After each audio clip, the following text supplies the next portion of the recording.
So today what I want to talk to you about, I've gotten a lot of inquiries about what's the difference between the standard Panasonic Toughbook CF-33 with the standard battery, and then the Panasonic Toughbook CF-33 with the extended battery. So if you see here, I've got both of these laptops. This one has the extended battery and this one has the standard battery. So basically the difference is the standard laptop, you're going to have a very sleek, smooth back, and then if we take a look, we can open up the maybe not.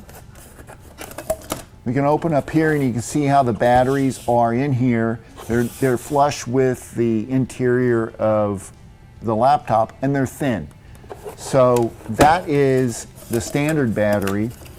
And then if we look over here, this is the extended battery version, and there's all kinds of upgrades. There's additional corner screw extenders here and here.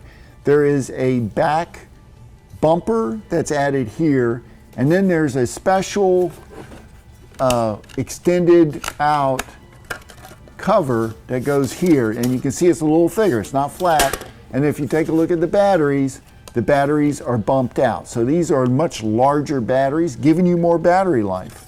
Now there's a couple of downsides and positive and negatives for the extended battery and the non-extended. The other thing is, on the extended battery version, whenever you go to remove the screen like this, you'll note that, first of all, the tablet's going to be heavier, but you aren't going to be able to pop it in like this. They've created a block so that you're unable to do that right here, because you certainly wouldn't want to slide this down, you'd break your keyboard. So those are the difference, the additional items on the CF-33 whenever it comes to the extended battery version. Everything else is the same. But that's basically the difference. I hope this helps you and gets you to understand the difference between the two. If you have any questions, leave them down in the comments and we'll get to them as soon as possible. Other than that, I'll see you next time.